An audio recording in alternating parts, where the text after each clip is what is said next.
جب انسان خود کو بے بس سمجھنے لگتا ہے، بہت کچھ کرنے کے قابل ہونے کے باوجود کچھ نہیں کر پاتا، اور جب دل برداشتہ ہو کر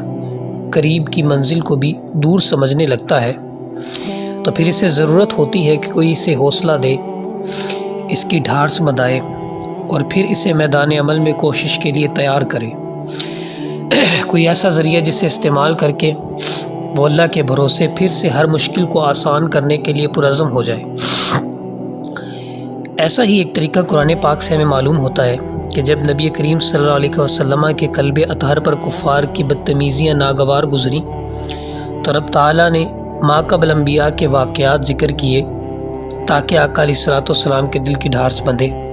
چنانچہ قرآن پاک میں رب تعالیٰ نے ارشاد فرمایا وَكُلًّا نَقُصُّ عَلَيْكَ مِنْ أَنبَاءِ الرُّسُلِ مَا نُثَبِّتُ بِهِ فُؤَادَكَ، کہ اے حبیب ہم یہ رسولوں کی خبریں آپ کو اس وجہ سے بیان کرتے ہیں تاکہ آپ کا دل مزید مضبوط ہو۔ جب مسلمان پریشان ہوتا ہے تو اس کے جذبات جمع رکھنے کے لیے حضور کے وفادار صحابہ و اہل بیت کا کردار اور ان کے واقعات اہم کردار ادا کرتے ہیں۔ پھر جب ان واقعات کو سنتے ہیں تو ہم چاہتے ہیں کہ ہماری مصیبت کا جلدی حل نکلے، جیسے ادھر دوائی کھائی جائے ادھر آرام مل جائے،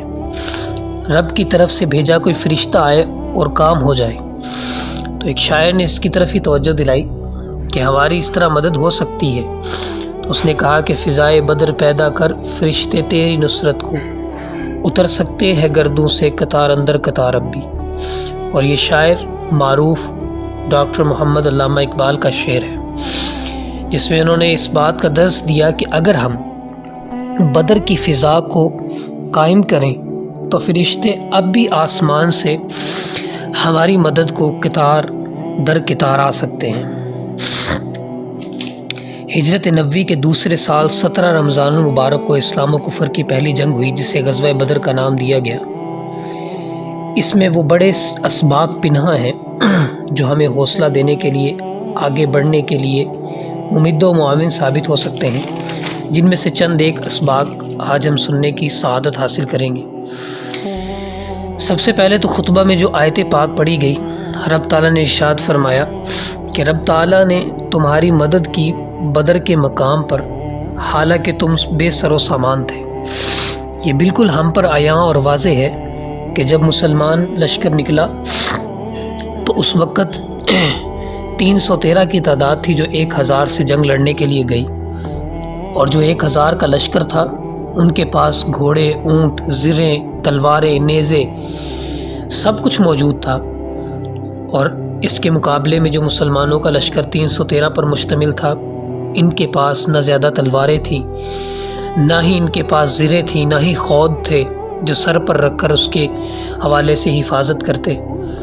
لیکن یہ بے سر و سامانی کی حالت میں بھی ایک ایسے عظیم مشن پر نکلے تھے جس میں دین کی سر بلندی تھی، تو پھر رب تعالیٰ کی مدد بھی آ پہنچی۔ تو ہمیں پہلا سبق یہ ملتا ہے کہ خود کو بے سر و سامان کر کے جب رب کی بارگاہ میں بندہ آتا ہے اور سبب کی بجائے مسبب الاسباب پر نظر رکھتا ہے، اپنی عزت، طاقت، حیثیت کو رب کے سامنے مٹا کر کہتا ہے مولا سب کچھ تجھ ہی سے ملے گا، تو پھر رب تعالیٰ کی مدد آن پہنچتی ہے۔ ہمیں بھی فضائے بدر پیدا کرنے کے لیے سب سے پہلے مسبب الاسباب کی طرف نظر کرنی ہوگی کہ جو اسباب میں تاثیر پیدا کرنے والی ذات یعنی رب تعالیٰ کی ذات ہے، وہ یقیناً ہم نے جس بھی مقصد کے لیے اسباب اختیار کیے ہیں وہ ان میں ایسی تاثیر پیدا کر دے گی جو ہمارے لیے فائدہ مند ہوگی۔ تو اس یقین کامل کے ساتھ جب بندہ اپنی منزل کی طرف رواں دواں ہوتا ہے تو پھر رب تعالیٰ کی مدد بھی اس کے شامل حال ہوتی ہے۔ دوسرا، فضائے بدر سے ہمیں سبق یہ ملتا ہے کہ بندے کو نیکیوں میں سبقت کا شوق ہونا چاہیے، تو پھر اللہ تعالیٰ کی مدد آن پہنچتی ہے۔ حضرت ابن مسعود رضی اللہ تعالیٰ عنہ سے روایت ہے کہ غزوہ بدر میں 3 افراد کے پاس ایک سواری ہوتی۔ حضور صلی اللہ علیہ وسلم کے ساتھ حضرت علی اور ابو لبابہ تھے۔ جب حضور کی باری چلنے کی آئی تو عرض کی ارکب حتی نمشی یا رسول اللہ، یہ کیسے ہو سکتا ہے کہ غلام وہ سواری پر بیٹھے اور آقا پیدل چلے؟ حضور آپ تشریف فرماؤ، ہم پیدل چلیں گے۔ فرمایا ما انتما باقوی منی، تم کوئی مجھ سے زیادہ طاقت و قوت والے نہیں ہو۔ کہ تم چل سکتے اور میں پیدل نہیں چل سکتا. وما انا باغنا عن الاجر منکم، اور نہ ہی میں اجر سے غنی ہوں. یعنی آقا علیہ الصلوۃ والسلام اجر و ثواب سے بے نیاز نہیں ہے، یہ فرمانا چاہ رہے ہیں. اور یہ تعلیم امت کے لیے تھا، وگرنہ حضور تو وہ ہیں جس کے بارے میں رب تعالیٰ نے ارشاد فرمایا وَإِنَّ لَكَ لَأَجْرًا غَيْرَ مَمْنُونٍ، اے حبیب ہم نے تو تجھے بے حساب اجر عطا فرمایا ہے. لیکن یہاں پر امت مسلمہ کے لیے سبق یہ ہے کہ نیکیوں میں سبقت کا ذہن ہوگا، مال عزت شہرت کی طلب نہیں ہوگی، تو پھر رب تعالیٰ کی مدد بھی آن پہنچے گی. اسی طرح ہمیں فضائے بدر سے ایک سبق یہ بھی ملتا ہے کہ مسلمانوں سے محبت ہو اور دشمنان اسلام سے نفرت ہو. حضرت سعد بن ابی وقاص رضی اللہ تعالیٰ عنہ سے روایت ہے کہ حضور ہر نماز کے بعد یہ دعا مانگا کرتے تھے اللہم انی اعوذ بک من الجبن، اے اللہ میں بزدلی سے تیری پناہ مانگتا ہوں. حضرت سعد بن ابی وقاص کے چھوٹے بھائی عمیر جب غزوہ بدر میں آقا علیہ الصلوۃ والسلام نے لشکر کے لیے افراد کو بلایا تو وہ چونکہ چھوٹی عمر کے تھے، عمیر نام تھا حضرت سعد بن ابی وقاص کے چھوٹے بھائی کا، وہ بڑوں کے پیچھے چھپ رہے ہیں کہ کہیں ایسا نہ ہو کہ مجھ پر نظر پڑ جائے اور مجھے یہاں پر چھوڑ دیا جائے. جب ایسا جذبہ ہمارے اندر ہوگا کہ دشمنان اسلام سے نفرت اور ان کو کاٹنے کا ذہن ہوگا اور مسلمانوں سے محبت ہوگی، تو پھر رب تعالیٰ کی مدد بھی ہمیں آن پہنچے گی. یقیناً یہ اسباق وہ اسباب ہیں کہ جو ہمیں